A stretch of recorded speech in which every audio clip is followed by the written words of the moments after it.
Le service national de retour ce mercredi 25 juin 2025 à la colline inspirée. Des bâtisseurs, avec à leur tête le lieutenant-général Jean-Pierre Kasongo-Kabouik, sont venus réaliser une promesse faite le 31 mai 2024, celle d'ajouter d'autres bancs aux 500 remis ce jour-là. Aujourd'hui, c'est 700 bancs qui ont été réceptionnés. Ce deuxième lot fait le bonheur du recteur de l'UNIKIN.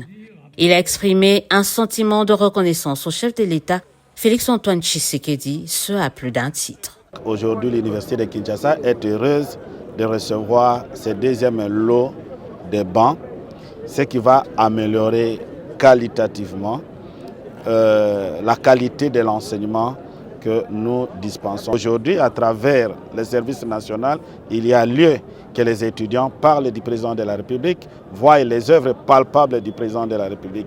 Et ceci participe même à une injonction de la Constitution qui impose que la répartition de la richesse nationale soit équitable. Donc, pour un étudiant, il n'a pas de salaire à obtenir.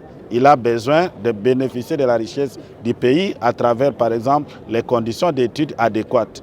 Il en sera de même de la part des étudiants de cet alma mater. En tout cas, nos impressions sont bonnes, dans le sens où ça favorise quand même nos différentes conditions de vie ici à l'Université de Kinshasa. Surtout, nous avions une pathologie intense en termes d'effectifs. Vous savez que l'UNIKIN regorge plus de 30 000 étudiants et il y a certains étudiants qui sont à l'extérieur, qui sont dans l'obligation de louer les chaises. Mais grâce à cette initiative, en tout cas, j'espère qu'il y aura vraiment une performance en ce qui concerne les études pour nous, étudiants. Nous remercions énormément Monsieur le Président de la République pour son soutien manifesté ici pour nous, les étudiants de l'Université de Kinshasa. Pourquoi pas aussi particulièrement au commandant de service national pour ces dons des bancs octroyés ici.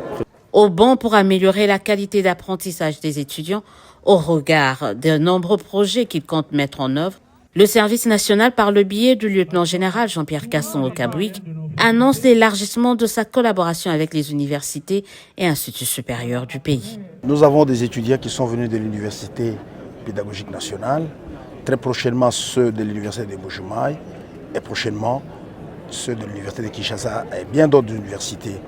Vous savez, le service national seul ne peut rien faire. Nous avons besoin de l'intelligence des cadres du pays. Nous avons besoin que tout le monde mette la main à la pâte. Parce que la mission du service national, c'est d'encadrer la jeunesse pour la reconstruction et le développement du pays. Le service national, dont le travail va au-delà de l'encadrement des jeunes désœuvrés appelés Kuluna, compte ainsi devenir un véritable débouché d'emploi pour les étudiants en fin d'études. On a besoin de l'apport de tous les Congolais et surtout de jeunes cadres et de toute l'intelligence nationale congolaise pour contribuer au redressement du pays, à la reconstruction et au développement. C'est la raison principalement pour laquelle nous allons souhaiter la bienvenue aux étudiants des universités pour qu'ils viennent travailler avec nous, qu'ils viennent vivre l'expérience et qu'ils viennent aussi apporter leur pierre à l'édifice de la nation congolaise. En attendant, ce service, bras séculier du développement du pays amorcé par le président de la République, n'exclut pas de revenir à nouveau à l'Université de Kinshasa.